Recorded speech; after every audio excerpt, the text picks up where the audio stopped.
Eu cumprimento a igreja com a paz do Senhor nessa manhã, os irmãos podem sentar. A manhã fria, né? Nós vamos congelar aqui, mas vamos nos aquecer um pouco então. A lição que nós estamos para falar nessa manhã, a lição 11, sendo cautelosos nas opiniões, nos traz bastante reflexão no ensinamento do que o Senhor Jesus falava acerca do Sermão da Montanha e também a respeito da nossa postura como cristão. Não só como cristão, mas a postura nossa do nosso dia a dia, no nosso trabalho, porque envolve uma coisa muito importante que os irmãos vão ver, que nós vamos falar no decorrer da lição, que logo no início eu vou estar falando a respeito de alguns conceitos que nós nunca podemos perder de vista. Então aqui nós temos a verdade prática. Quando julgamos as pessoas, nos colocamos em uma posição que não compete a nós, seres imperfeitos e falhos. Então, quem que pode julgar? Quem que pode fazer um julgamento? Que nos diz a lição aqui, somente o Senhor é conhecedor de todas as coisas e tem autoridade para julgar as suas criaturas. Deus é o justo juiz e toda avaliação pertence somente a Ele. Então nós vamos ver que no decorrer da lição também vai nos fazer a pergunta sobre julgar ou não. E nessa manhã eu vou iniciar com a pergunta. E os irmãos que leram a lição, os irmãos que estudaram em casa, já têm a resposta. Mas se eu for fazer uma pergunta nessa manhã, nós podemos julgar os outros, sim ou não? Não. Quem pode julgar?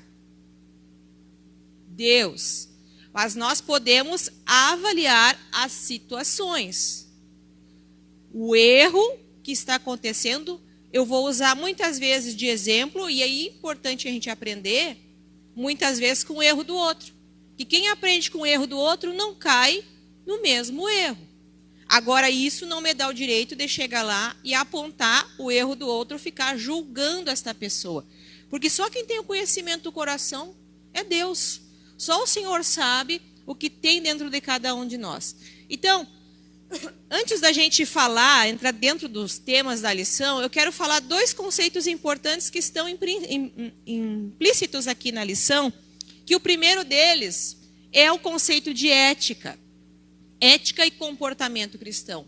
Quando nós vamos falar a questão de julgar, nós temos que ter em mente algo muito importante, que é a ética. O que é isso? Então, são regras, são valores que vai determinar o que é certo e o que é errado dentro da nossa conduta. E o Sermão do Monte, ele é um código de ética. Porque se nós vamos ler desde o princípio do Sermão do Monte, desde lá do capítulo 5 em diante, nós vamos ver que temos vários aspectos que são pontuados. Nós vamos ver que desde o início ali, nós vamos ver o sal da terra, a luz do mundo, tudo diz respeito à nossa postura como cristão. A nossa ética, o nosso código de valores e éticas dos servos de Deus. Então, mostrando como que nós temos que agir e nos comportar. Quando nós falamos em ética no mundo, na ética do trabalho, nós temos esse conceito muito importante para quê? Para os relacionamentos. Dentro de um relacionamento profissional, vamos ver dentro de um empregador, e dentro do seu trabalho, empregado e empregador, existe uma relação de conduta. Existe um código de ética, de postura. Como que o seu empregado vai se portar dentro da sua empresa. Existem empresas que têm algumas regras que você precisa observar. Dentro da nossa conduta cristã, nós temos a palavra do Senhor como base da nossa regra, como base do nosso comportamento, como base da nossa ética. Então, não só a ética que nós vemos dentro do mundo, que é aquilo que eu posso, que eu devo fazer ou não, a nossa ética moral, ela é muito maior. Por quê? Porque o nosso Senhor nos ensina isso. E quando nós vemos o Sermão do Monte, e dentro de todo o contexto dos valores do reino que nos são apresentados na lição desse trimestre, nós vemos que o Senhor Jesus, ele vai muito além do que é o relacionamento do ser humano e o que é a conduta simplesmente religiosa daquilo que é a conduta do coração. Nós vemos que o pecado, quando o Senhor Jesus aponta aqui, e ele que é conhecedor dos corações, ele coloca que o pecado, ele inicia dentro do coração, para depois ser externado. E quando eu falo no conceito de ética dentro do comportamento cristão, eu preciso entender que o meu coração precisa estar em Deus, precisa estar nos valores do reino, precisa estar na palavra do Senhor, para que a minha conduta, para que o meu comportamento vá externar esta ética do reino, que é a postura que eu vou me colocar frente às situações. Então é muito comum a gente ver aí no mundo, inclusive, quando um cristão, principalmente, erra no seu comportamento, a primeira coisa que o mundo vai dizer, olha aí, ó, é crente, fazendo essas coisas. E se torna muito mais constrangedor para nós. Por isso que nós precisamos ter muito cuidado com a nossa conduta, com a nossa postura, como que nós estamos nos portando. O que nós vamos fazer? A palavra nos diz que se o nosso comportamento, se a nossa atitude escandaliza o nosso irmão, nós estamos em pecado, nós estamos pecando. Então, tudo que nós fazemos não está representando somente, por exemplo, não é só a Ana Paula representando a Ana Paula todos os dias que vai para o seu trabalho, na sua conduta, nas suas relações interpessoais. Ela está representando o reino. Então, todos nós que somos servos do Senhor, nós somos representantes do reino. Então, quando nós saímos de casa, nós temos que ter em mente, será que eu estou representando bem o reino do Senhor? Será que o meu comportamento ético, moral, será que como eu me comporto, aquilo que eu falo com as pessoas que eu convivo, será que está representando esse conceito de ética, esse conceito que nós precisamos externar como servo de Deus? Eu acho que muitas coisas poderiam ser evitadas se nós pensássemos antes, muitas vezes, de falar, de agir, de nos comportarmos. Como que deve ser, então, lá um Sermão do Monte? Então, deve ser constante a nossa vida dentro desse código de ética, dessa moral cristã. A humildade, a mansidão, nós vamos ver lá os bem-aventuranças do Sermão do Monte. A humildade, a mansidão, a misericórdia, a integridade, a justiça, a paz e o amor. Então, isso é muito importante dentro do nosso comportamento ético. O cristão, ele tem que ter um comportamento ético de demonstrar estas qualidades, que deve ser constante na nossa vida. Então, a questão da humildade, que é muito importante, porque ninguém pode fingir a humildade. Você precisa ser humilde. Você precisa ter o que? Mansidão, que é fruto do Espírito Santo. O domínio próprio, ter como que você vai se comportar então perante a sociedade, perante os seus pares, a sua integridade, a misericórdia. E quando nós vamos falar em julgamento nesta lição aqui, e a Bíblia nos diz que nós temos que ser misericordiosos como nosso Pai também é. Então, antes de eu apontar o erro do meu irmão, eu preciso ter o quê? Misericórdia com aquela pessoa, olhar com um olhar de misericórdia e não com um olhar de condenação, porque o Senhor não nos chamou para isso. A palavra, ela vai ser a fonte do julgamento, é o nosso Deus que vai julgar todas as coisas. Não nos cabe apontar para o nosso irmão, cabe ter misericórdia. Quando nós vemos uma pessoa que erra, a gente precisa ter uma ideia que a gente não sabe de fato o que se passa no coração dessa pessoa. Muitas vezes, a gente quando resolve uma situação, um conflito dentro de um casamento, a tendência muitas vezes das pessoas é escutar uma das partes e tomar um partido. E a gente não sabe aquela situação, o que vem envolver, o que está dentro do coração. E muitas vezes os conflitos que eles estão externos ali, não é nem daquela situação que houve. Às vezes é uma situação anterior, às vezes é um trauma de infância, às vezes é lá na criação dessa pessoa que faz com que ela tenha determinado comportamento. Quando nós vamos ver a questão dos temperamentos, quando nós vemos Pedro, que era um sanguíneo, Pedro não tinha filtro, como diz, entre o cérebro e a boca. Nós vamos ver Pedro falando na palavra do Senhor muito mais do que os outros apóstolos, interrogando o Senhor Jesus. E que era aquele que falava verdades eternas, mas também logo em seguida falava coisas que não deveria falar. Então este homem com esse temperamento, com essa situação, que veio da Galileia, que sofreu preconceito por essa região de onde ele estava, porque essa região de onde eles moravam era uma região que não tinha muito aprendizado, escolas rabínicas. Então eles já eram vistos como inculto, já tinham preconceito com ele. Nós vamos ver lá no derramamento do Espírito Santo que quem são esses varões galileus que estão falando com autoridade? Quem é esse tipo de gente? Olha o julgamento. Quem é esse tipo de gente aí que está falando coisa que muitas vezes essas verdades, quem são eles? Eles que vêm lá daquela região. Então, um preconceito a respeito dele. E este homem com esse temperamento teve todo um processo para ser transformado. Porque quando nós vamos ver um momento que Paulo vai resistir a Pedro, Paulo vai falar com Pedro na frente dele que ele estava errado, Pedro, com um temperamento sanguíneo, que o sanguíneo, ele muitas vezes revida no mesmo momento, Pedro não revidou. Então, Pedro foi transformado. Essa misericórdia, essa integridade, essa humildade, essa mansidão, é um processo que nós vamos viver no decorrer da nossa vida. E nós precisamos estar aprendendo constantemente da palavra do Senhor, alicerçados, para que essa ética do reino possa ser externada através da nossa vida, na nossa conduta de justiça, de integridade. Porque o íntegro, ele sabe que o errado é errado em qualquer lugar que ele vai. Não é porque a pessoa está vendo, mas principalmente porque Deus está vendo. Porque o nosso julgamento será perante o Senhor. Então, essa questão da integridade, da justiça, da paz e do amor, está tudo implícito dentro do Sermão do Monte. E são esses códigos de ética que nós não podemos perder de vista. Agora, um outro conceito importante que o Senhor Jesus está falando aqui é a questão da hipocrisia. O que é essa hipocrisia, irmã? A hipocrisia significa fingimento, falsidade, fingir sentimentos, crenças, virtudes que não possui. O hipócrita é alguém que oculta a realidade através de uma máscara, que finge comportamentos.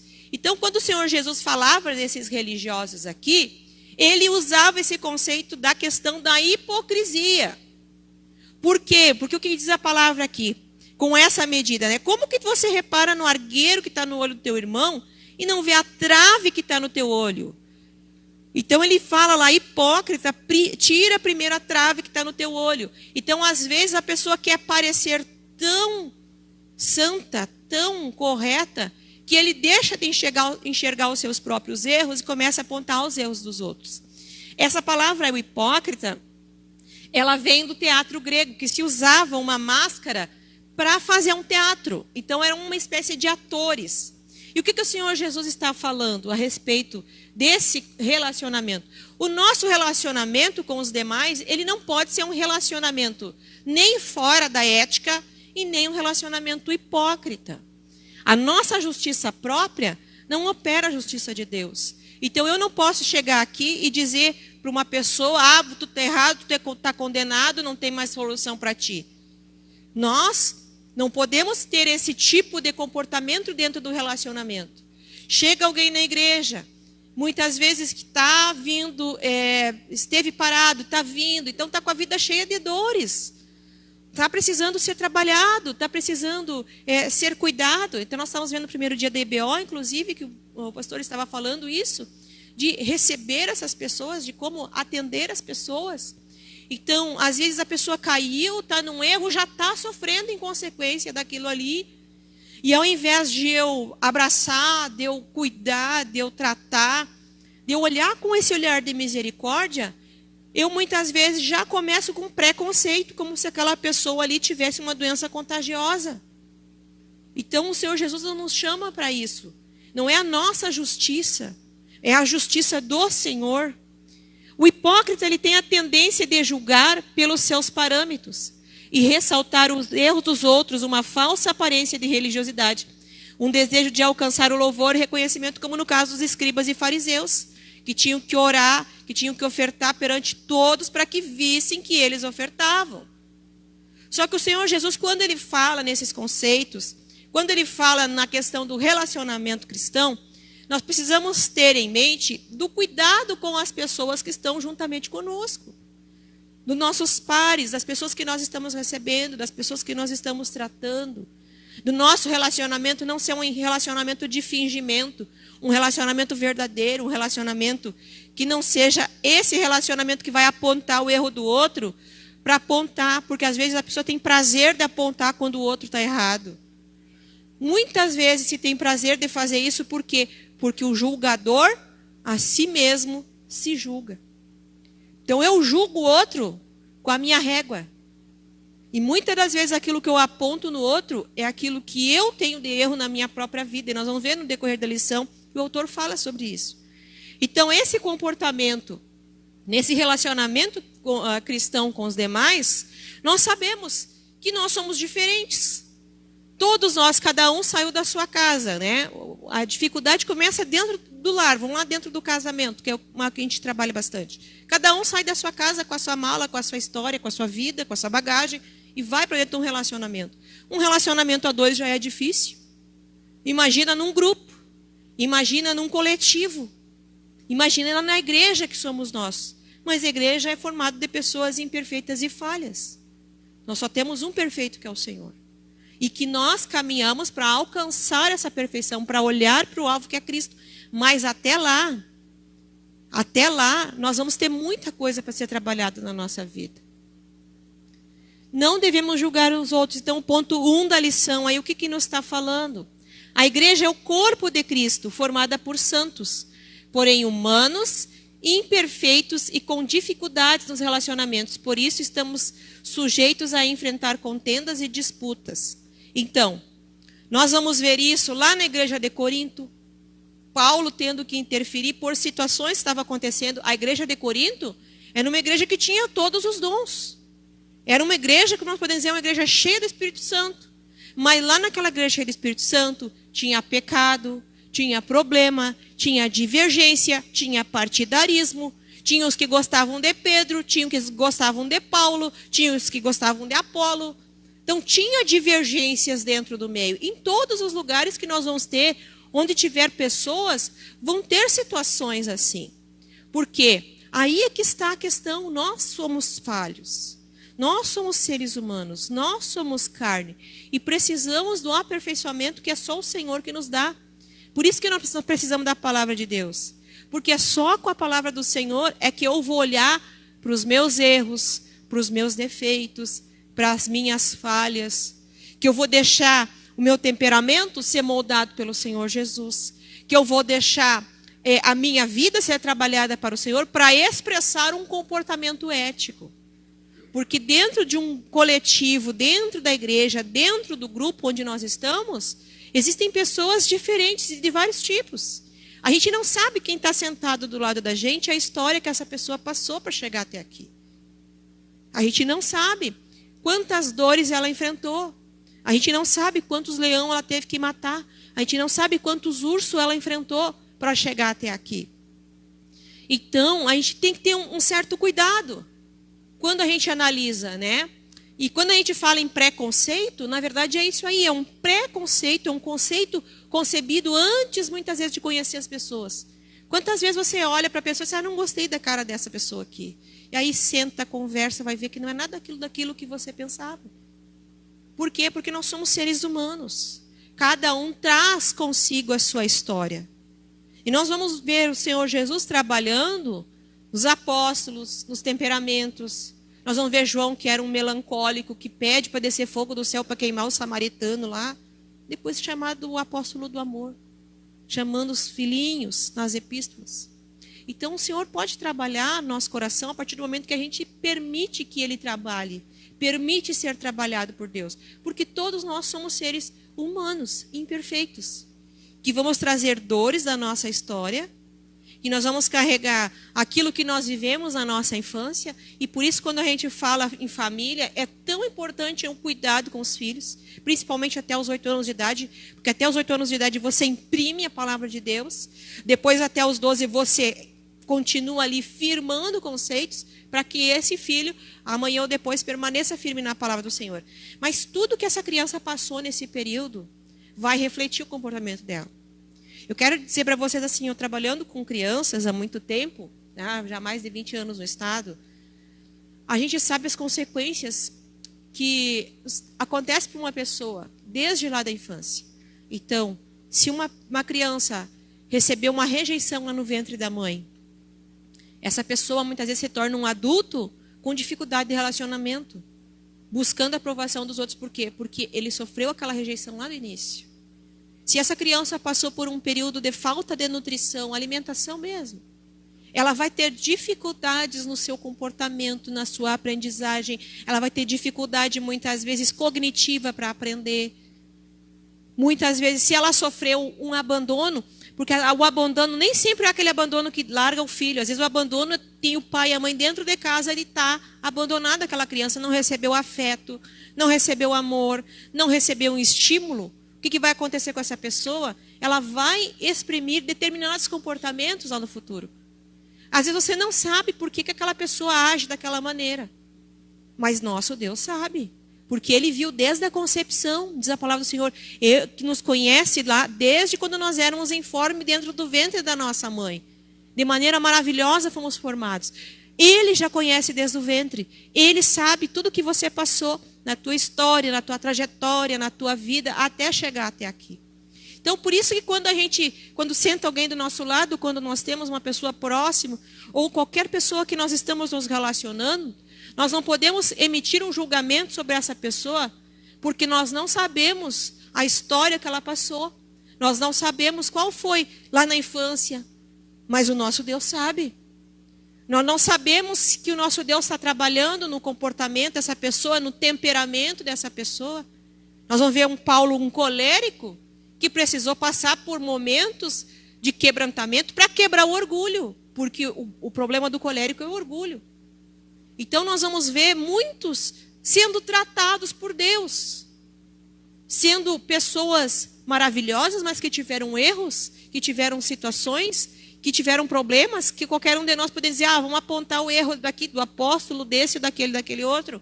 Mas passaram por um processo de transformação. E nós sabemos que somos a igreja como um corpo de Cristo e temos que ter a mentalidade de corpo. Quando eu tenho a mentalidade de corpo, eu sei que a mão não é mais importante que o pé, porque se eu ficar sem o meu pé, eu também vou ter dificuldade. Eu vou desprezar o dedinho mindinho do pé porque ele está lá embaixo no pé, eu não estou enxergando ele dentro do sapato. Bate na quina de um banco para ver se não dói. Você vai sentir a dor lá na ponta do pé, mas o teu corpo inteiro vai sofrer. Uma dor de cabeça, você já não faz mais nada porque o corpo inteiro vai ter dificuldade de lidar com outras coisas. Quando nós somos corpo de Cristo, nós entendemos que todos fazemos parte. Só que somos todos imperfeitos e falhos, e precisamos do nosso Deus. Então, o que diz Tiago, capítulo 4, versículo 12? Há apenas um legislador e juiz, aquele que pode salvar e destruir. Mas quem é você para julgar o seu próximo? Então, mediante isso que nós estamos falando, nesse conceito, quem somos nós para julgar a história do outro? Para saber quais foram as dores que ele passou para chegar até aqui? Quem somos nós? Então, quando nós julgamos, e a palavra nos fala a respeito dessa medida, e aí nós vamos falar na questão da medida do julgamento, né? A ética e misericórdia, né? Aqui tem uma ilustraçãozinha lá, ó. Como podes dizer ao teu irmão, permita-me tirar o argueiro do teu olho, tira a farpa, o cisco que está no teu olho aí, sendo que tem uma trave no próprio olho, olha lá. Então, a gente tem que ter um certo cuidado, né? Julgando o outro pelo cisquinho que está, tirou um cisquinho, tá no teu olho, tem uma trave no meio do nosso. Então, o que diz a palavra aqui em Lucas? Ó? Sede, pois, misericordiosos, como também o vosso Pai é misericordioso. Não julgueis e não sereis julgados, não condeneis e não sereis condenados. Soltai e soltar-vos-ão. Dar-vos-ei como vos é dado boa medida. Olha só, irmãos. Olha só. Boa medida, recalcada, sacudida e transbordando vos darão. Porque com a mesma medida que vos medirem, também vos medireis de novo. Essa boa medida, recalcada, sacudida e transbordante, eu aprendi enchendo meus potinhos de mantimento lá em casa. O que era? Boa medida, quando você coloca o mantimento dentro do pote, ele enche, né? Recalcada, dá uma batidinha nele, ainda cabe mais coisa lá dentro. Sacudida, cabe mais. Transbordante, encheu. Então, é com essa mesma medida que o Senhor vai nos medir. Conforme que nós estivermos medindo, nós também vamos ser medidos. Então, tem uma ilustração que eu gostava muito, quando tinha um pastor antigo, e ele sempre fazia essa mesma ilustração. Ele dizia assim: quando eu aponto um dedo para o meu irmão, não estou fazendo arminha. Quando eu aponto um dedo para o meu irmão, tenho 3 me apontando de volta e um dizendo que a justiça é lá de cima. Então, esse é um cuidado que nós precisamos ter no nosso relacionamento. Tá, mas aí lá no ponto 2, o que nós vamos falar a respeito disso? Como que nós vamos ver esse julgamento, né? Nós podemos emitir julgamento da conduta? Como assim? Como que nós devemos julgar? Tem essa frase do Jonathan Edwards que diz assim: o falso cristão parece limpo e claro aos seus próprios olhos. O verdadeiro cristão, ao contrário, conhece o seu próprio coração e se sente um grande pecador. Todos os dias que nós chegamos perante o Senhor, nós temos que olhar para nossas falhas. Nós temos que cuidar de nós mesmos, que já é um trabalho muito grande cuidar da gente mesmo, né? Então, olhar para nós, reconhecer as nossas falhas, porque todos os dias a gente levanta de manhã, eu levanto de manhã, eu oro, peço a Deus, Senhor, que eu quero ser melhor do que ontem. Porque às vezes a gente levanta, a gente tem uma conduta, e aí lá no meio do dia ela falou uma palavra, pensou alguma coisa, meu Deus, me perdoa. Então a gente tem que sempre reconhecer essa necessidade de estar buscando o Senhor. E aí podemos julgar ou não as situações? O que é certo e errado? O julgamento envolve uma pessoa, não pode ser desprezado. Porém, é preciso ter em mente que nós não somos Jesus, que sabia, né, tinha pleno conhecimento da natureza humana. E aí o autor da lição vai falar na palavra grega ali, no krino, que significa decidir, escolher, aprovar, estimar e preferir. Então, irmã, podemos julgar ou não podemos julgar? Nós não podemos julgar a pessoa. Mas, se houve uma situação de erro, eu tenho que... aquela situação ali precisa ser observada para que eu não caia no mesmo erro. Agora, eu não sou Jesus, não posso condenar a pessoa. Porque até os últimos minutos de vida dela, se ela chegar perante o Senhor e pedir perdão do seu pecado, o que acontece? Ela é perdoada ou ela é condenada?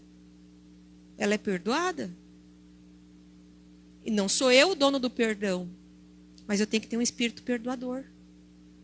Então, nós temos que ter esta visão. Agora, o erro que ele cometeu ali, o que eu tenho que ter a minha mente?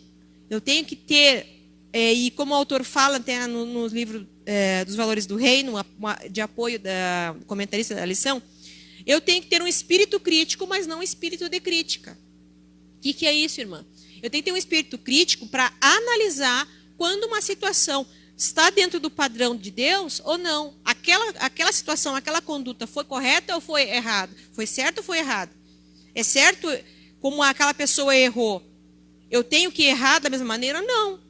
Eu vou usar de uma avaliação para não cair no erro daquela pessoa. Agora, isso não me dá o direito de chegar lá e ficar apontando o erro que essa pessoa caiu. E aí, agora nós caímos numa outra situação. Cuidado de emitir opiniões, né? As escrituras sagradas nos ensinam que também não admitir o falso rumor e a testemunhar falsamente contra alguém, né? Em Êxodo 23, verso 1. Aí nós vamos ver as redes sociais, né? Hoje E, infelizmente, a rede social é terra de ninguém. Terra de ninguém não, porque hoje tem ética também. Existe uma delegacia, até inclusive, de questões virtuais. Então, para vocês verem como é tão sério isso.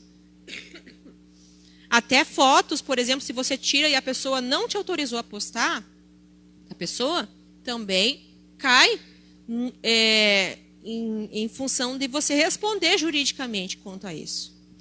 Então, a gente tem que ter muito cuidado de emitir um julgamento ou falar, porque hoje em dia todo mundo tem um telefone na mão e hoje é muito fácil chegar e vomitar coisa na internet. Né? Às vezes a pessoa já está irritada, está estressada, e aí quer colocar o seu ponto de vista. E coisa incrível, assim, que muitas vezes quando você vai ver o comentário, tem uma notícia. Eu vou usar um simples assim, o que aconteceu comigo. Eu fiz um post do George Miller sobre a fé, que falava a respeito da fé e da ansiedade. Que a ansiedade é o fim da fé e o início da fé é o fim da ansiedade. Só que ele estava falando da nossa fé. E aí eu fiz a publicação. E aí começaram a colocar assim, como que você publica isso? Porque a ansiedade é uma enfermidade. Mas eu não estava falando da enfermidade, da ansiedade, até porque no tempo do George Miller, esse conceito psicológico nem tinha sido escrito. Eu estava falando a respeito do confiar em Deus. E ali já gerou uma discussão por causa de um versículo bíblico, por causa de uma frase. Então, as pessoas muitas vezes querem só dar a sua opinião, seu ponto de vista e falar a sua ideia. Só que muitas vezes tem que ter um certo cuidado. Como que você vai se posicionar? Você pode se posicionar, você deve se posicionar. Mas tem que pensar muitas vezes na hora de você postar um certo comentário. Pensar que aquilo ali muitas vezes pode estar atingindo outra pessoa. Compartilhar informação falsa. Então, a gente tem sempre que observarmos. Tem que ter aí nós vamos voltar lá no início, na conduta do código de éticas. Quando nós vamos falar dessa questão de como emitir o posicionamento, tem um certo cuidado, porque às vezes está sendo um mau testemunho. Às vezes você está falando uma coisa que não é verdade. E sabe, irmão, a Bíblia nos diz que nós não somos livres de acontecer os escândalos, não é? Mas ai daquele por meio que o escândalo acontecer. Só que esse ai daquele por meio que o escândalo acontecer não é só aquela pessoa que fez o escândalo. É aquela pessoa que levou esse escândalo lá, compartilhou esse escândalo, que divulgou esse escândalo, que falou esse escândalo. Quando a gente era criança, eu gostava muito daquela brincadeira do telefone sem fio. Alguém conhece? Brincou? Sabe como é que é? A gente conta aqui para o companheiro, fala uma frase, né? E aí ele tem que contar para o outro, contar para o outro, contar para o outro. Quando chega lá no final, alguém tem que reproduzir a frase que esse falou no início. E a grande maioria das vezes, o que acontece com aquele que chegou lá no final? É a mesma coisa que disse aqui no início? Não. Já chega lá na outra ponta do outro jeito.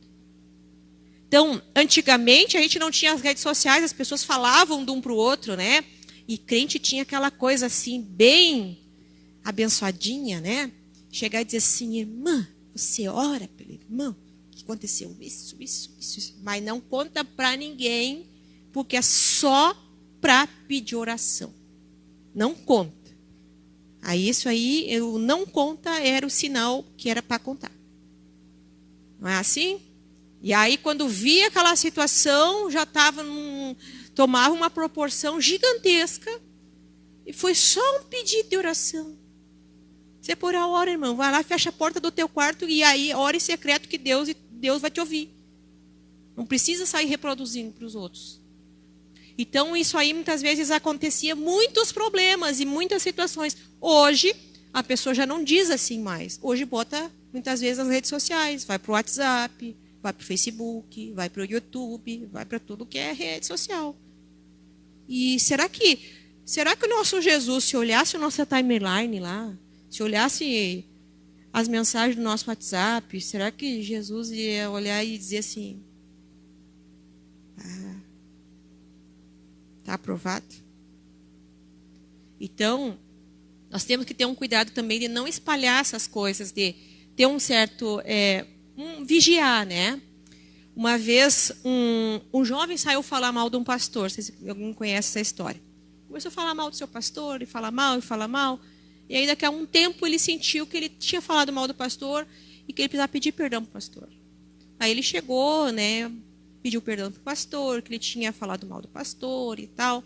E aí o pastor convidou ele, né? Ele disse, não, eu vou te perdoar, mas você traz, então, um saco de pena e nós vamos para um lugar alto.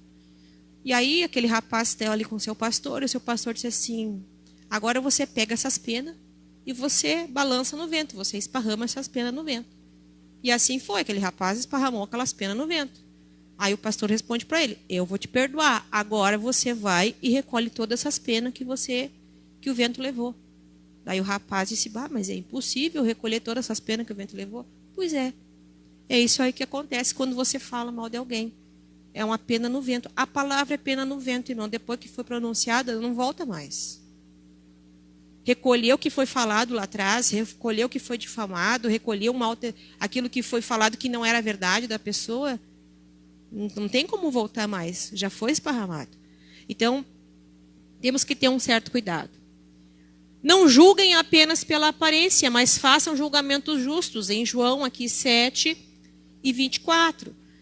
Esse julgamento justo é que nós temos que ser avaliado. Paulo, quando está ali na igreja de Corinto, ele fala para eles, ele precisa julgar situações ali que estão acontecendo, que muitos estavam querendo levar litígio até para os de fora. E aí Paulo diz, mas escuta, não tem gente crente que possa julgar essa situação? Então, quando há uma situação, primeiro, o que a gente tem que fazer? Chegar na pessoa em particular e advertir. Olha, essa situação aconteceu de forma errada. Se a pessoa te escutar, essa pessoa ali está salvo. Ela corrige seu comportamento. Se a pessoa não escutou, o que tem que fazer? Pegar 2 testemunhas e trazer perante aquela situação para ser julgada, com testemunha, para que aquela situação seja avaliada. Não teve solução? Se encaminha, então, essa situação para ser resolvida perante as autoridades da igreja. Mas não é nós que vamos chegar e esparramar a situação e sair contando o problema dos outros. Não.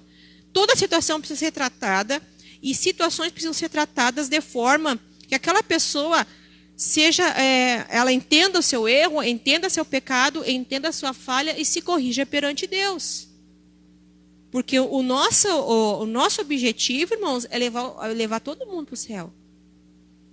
Agora eu fico pensando que deve ter um céu diferente, né? Tem gente que deve ter um céu diferente para um tipo, para outro tipo, porque um fala do outro conversa do outro leva a fofoca do outro, e aí vão morar no mesmo céu. Estranho isso, né? Nós precisamos ser transformados pelo Senhor. Devemos, primeiramente, olhar para nós mesmos, quando eu falei ali a questão, né, do apontar o dedo para o nosso irmão. Quando a gente aponta para o outro, nós temos mais nos apontando. E um dizendo que a justiça é do Senhor, que a justiça é lá de cima. Então nós temos que olhar primeiramente para nós mesmos. Pessoas que emitem juízos impensados e infundados a respeito dos outros podem estar tentando esconder seus próprios erros. Aí nós vamos ver aqui do ponto 2, que o comentarista fala a respeito do rei Davi. O rei Davi tinha pecado com Betseba, ele tinha feito toda aquela estratégia ali, não foi para a guerra, viu a mulher que era de Urias se banhando, fez uma estratégia, cometeu aquele pecado, e aquele pecado gerou uma gestação. Para esconder aquele pecado, ele começou a fazer várias artimanhas, mandou vir Urias, Urias foi para a festa lá, para que bebesse, para que se deitasse com a sua mulher, para que dissesse que o filho era dele.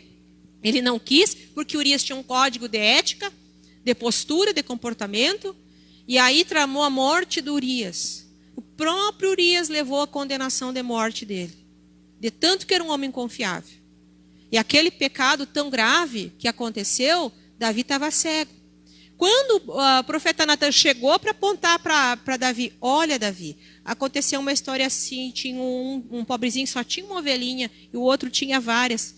E aquele lá pegou a ovelhinha da única ovelhinha que tinha e matou. E aí Davi já tem aquele rompante, que seja digno de morte. Pois é, Davi, esse homem é você.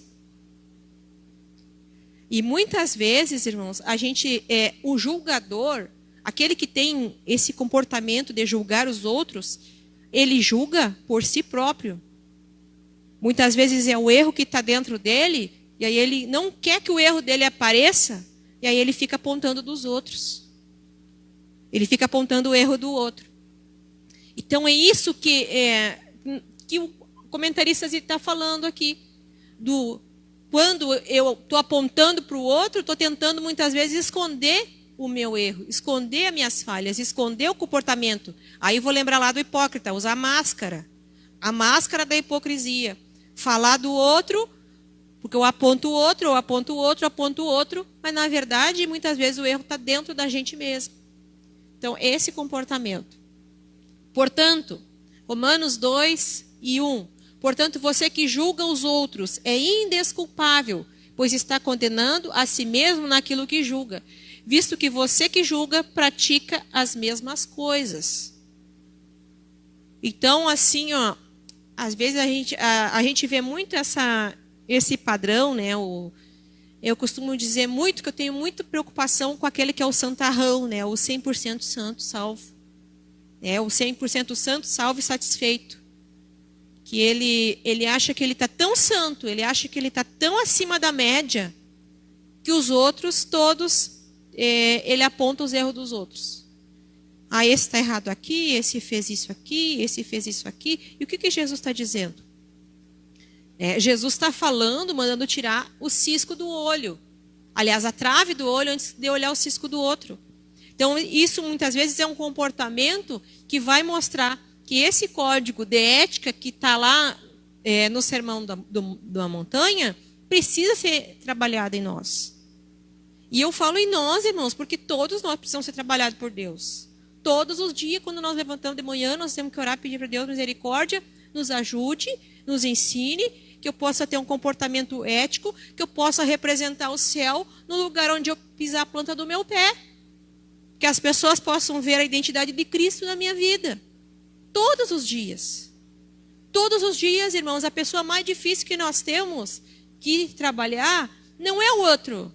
É aquela que nós vemos diante do espelho. D.L. Moody diz, quando alguém dá uma boa olhada no espelho de Deus, não encontrará ali falha nos outros, tem coisas demais para ver em si mesmo. Quando a gente se preocupa de olhar para nós mesmos, de corrigir os nossos erros, de olhar para nossas falhas, a gente não tem tempo de olhar para a falha do outro. O outro errou, o outro caiu, o outro fez isso, o outro está com um comportamento errado, o que eu faço? Eu oro, peço para Deus misericórdia, e quem vai julgar é Deus. Eu tenho que olhar para mim mesmo e olha, irmão, cuidar da gente já é tempo.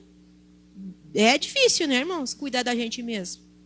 É um tempo que nos tira, olhar para nós mesmos e dizer, Senhor, aqui eu estou falho, Senhor, aqui eu estou falho, Senhor, aqui eu estou falho. Já é um tempo muito grande do nosso dia que nós temos que cuidar da nossa vida. Imagina ter que cuidar do outro. Então nós temos que ter esse cuidado de olhar. A pessoa mais difícil que nós lidamos todos os dias é nós mesmos. Que Paulo diz, aquilo que eu quero fazer eu não faço. E aquilo que eu não quero fazer, eu faço. Porque nós somos humanos e precisamos do nosso Senhor. Então aqui João capítulo 8, verso 7, a parte B. Aquele que dentre vós está sem pecado, que atire a primeira pedra contra ela. Jesus estava, aquela mulher pega em flagrante. Toda aquela situação ali, nós vamos ver também a questão da hipocrisia. Claro, ela foi pega em flagrante, foi pega só uma mulher. E nós vamos ver pela lei de Moisés, os dois tinham que ser apedrejados, mas só a mulher foi trazida. E Jesus ali, escrevendo na areia, Jesus só diz, quem não tiver pecado, atira a primeira pedra. Sobrou alguém para jogar pedra naquela mulher? Sobrou alguém ali, jogou pedra na mulher? Não, né? Mas Jesus lá no final perguntou para ela, cadê teus acusadores? Que é Deus que te condena? Não tem ninguém aqui, né? Eu tampouco, mas eu vou te dizer uma coisa. Agora vai e não peque mais. Então Jesus também corrige essa conduta. Examine-se, pois, o homem a si mesmo. Esse texto da ceia, irmãos, é tão sério. Às vezes a gente lê a palavra aqui, toda a celebração da ceia, examine-se, pois, o homem a si mesmo, e assim coma do pão e beba do cálice, pois quem come e bebe, sem discernir, o que diz a palavra, irmãos? Vai trazer juízo para quem? Para o outro? Para si. Essa palavra é tão séria, irmãos. É tão séria. Nós precisamos nos examinar a nós mesmos. E aí? Quando o outro cai, quando o outro está errado, né? O amor não faz mal. Romanos capítulo 13 ali. Em versículo 10. O amor não faz mal ao próximo, de sorte que o cumprimento da lei é o amor. E nós temos que aprender a amar os nossos irmãos. É como eu falei, nós vamos morar no mesmo céu. E se nós não amarmos o nosso irmão que caiu? Ah, mas ele caiu. Bom, ele caiu, a situação foi certa? Não, eu tenho que ter um espírito crítico, eu tenho que avaliar que aquilo ali foi um pecado, foi um erro. Eu não vou cair no mesmo erro que ele caiu. Agora, não é jogando pedra, não é apontando, não é publicando, não é esparramando a situação que vai resolver, que vai ajudar aquela pessoa que está ali caída, precisando de um apoio, de uma misericórdia, precisando de um olhar de amor. Porque é duro, irmão, nós tratar com pessoas e ver situações diversas. Pessoas que chegam muitas vezes destruídas, que viveram situações dramáticas, situações terríveis. Aquela pessoa está precisando de cuidado, aquela pessoa está precisando ser amada, aquela pessoa está precisando ser acolhida.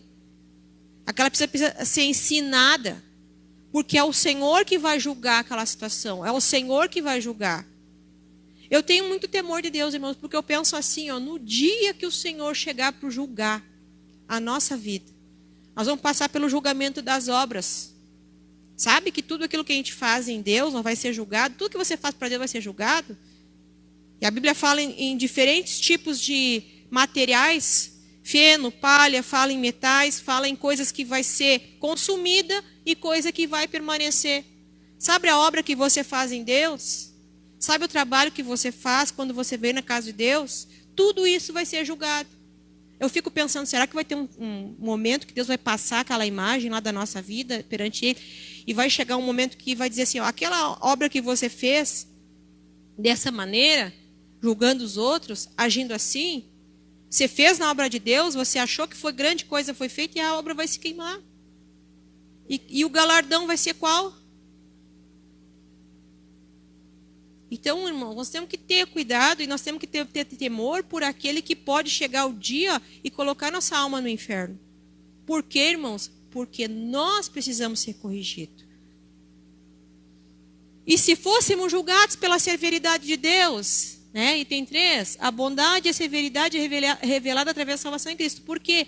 Porque Deus teve tanta misericórdia do mundo que mandou o seu Filho, o ato de amor, de mandar Jesus para morrer ali na cruz do Calvário. Jesus podia a qualquer momento ter dito assim, não, eu não quero, esse povo não merece. Mas Jesus não desceu da cruz, Jesus foi até o final, sofrimento de dores. Mas esse Deus de amor também, essa mesma cruz, quando você rejeita, vai te trazer condenação. Então, nós vamos ver o que nós temos que ter em mente quanto à questão do julgamento de Deus. O crente deve ser consciente que Deus é justo. Estabeleceu um governo moral no mundo e disponibilizou as leis a serem aplicadas. Mas quando elas são quebradas, há consequências e sanções. Então, a consequência do ato daquela pessoa que errou, não é nós apontando que vai fazer com que isso seja corrigido. É a própria palavra que traz. É a própria palavra que vai trazer essa consequência. E aí nós vamos ver o exemplo da justiça de Deus em Davi. Davi, que era chamado homem segundo o coração de Deus. Era um homem segundo o coração de Deus, mas o pecado que ele fez contra o próximo, primeiro, foi um pecado contra Deus. Então nós temos que ter em mente que quando nós vamos fazer um pecado contra o nosso próximo, primeiro nós estamos pecando contra Deus. Pecado contra Deus, ele peca contra Deus. E depois ele peca contra o seu próximo ali. Aí aconteceu o quê? Quando Davi experimentou a justiça divina. Às vezes as pessoas querem resolver o problema a fogo e ferro, é abraço humano, e vamos resolver, e quer a coisa para ontem. Mas, irmãos, não temos um Deus no céu que é justo juiz, que resolve todas as coisas. Ezequias, quando foi afrontado por rei Senaqueribe, o que ele fez? Pegou as cartas de afronta, foi lá, perante o Senhor e orou. Não teve Deus que respondeu? Deus não agiu com justiça? Então, irmãos, Deus é justo. Davi aqui nesse caso, ele errou, ele pecou, era um homem segundo o coração de Deus, mas ele não escapou de passar por um processo de justiça na sua vida, e por causa daquele pecado que ele fez. E todo pecado tem uma consequência, irmãos. Deus perdoa, perdoa. Perdoa pecado, perdoa. Mas a consequência do teu ato que você fez, você vai colher, porque é a lei da semeadura. Plantou, colheu. O que foi a consequência daquele ato de Davi? Aquela criança do ventre da mãe ali morreu, nasceu ali, morreu. Por quê? Porque senão quem teria que ter morrido era Davi. E em consequência disso, a espada nunca mais se apartou da casa dele. Foi uma destruição toda a família de Davi, pela consequência do pecado. Então Deus é justo. Se Deus é justo e Deus executa as suas leis, se há um código de ética moral na sua palavra, qual é então a minha função? A minha função, primeiro, é julgar a mim mesmo. É olhar todos os dias na frente do espelho e dizer: Ana Paula, tu precisa melhorar, tu precisa isso, tu precisa te corrigir. Essa é a minha função. Orar, ter misericórdia, ter lá como código de ética do que diz o Sermão do Monte. E lá no final de tudo saber que Deus é o justo juiz, que toda a situação tem que ser colocada perante Ele. E Ele não deixa, irmãos, Ele não deixa nada para trás. Nada do que é falado, nada do que é julgado, nada que é colocado, Deus vai deixar sem resposta. Mais cedo ou mais tarde o Senhor vai executar, porque a lei da semeadura e da colheita. Nós temos que entender isso. Então Deus tem em vista, e aqui essa frase de Codman, que está aqui nesse livro, Os Valores do Reino, do Osiel Gomes, diz o seguinte: Deus tem em vista que não somente a salvação do pecador, mas também a disciplina da família da fé. O pecador perdoado precisa ser um santo disciplinado. Então nós já fomos perdoados pelo nosso Deus, pelos nossos pecados. Não somos nós que vamos julgar o nosso irmão, mas nós podemos ter a crítica de avaliar: olha, esse comportamento foi errado, então eu não quero para mim. Mas não é esparramando, não é apedrejando, não é difamando que vai ser resolvida a situação. Porque quem vai tomar conta, quem vai resolver, quem vai colocar em juízo é Deus, que é o conhecedor de todas as coisas, que sabe muitas vezes por que aquela pessoa teve aquele comportamento, que às vezes a gente não consegue entender. Dentro do casamento, às vezes a gente não consegue entender como é que o nosso cônjuge tem certos comportamentos. Mas a gente não sabe muitas vezes tudo que ele passou na infância, na vida, na história. Se conviver com duas pessoas dentro de casa é difícil, imagina num coletivo que é a igreja. Mas nós precisamos não perder de vista que nós somos um corpo imperfeito? Imperfeito. Porque o nosso Deus é perfeito. Então, irmão, nós não temos que olhar para as pessoas e achar que essa pessoa aqui é a mais perfeita de todas. Não. Só o nosso Deus é perfeito. Nós todos somos falhos. Todos precisamos da misericórdia do nosso Deus. E é com essa medida que a gente age que nós vamos ser medidos pelo nosso Senhor. Amém? Entrego essas palavras em nome de Jesus.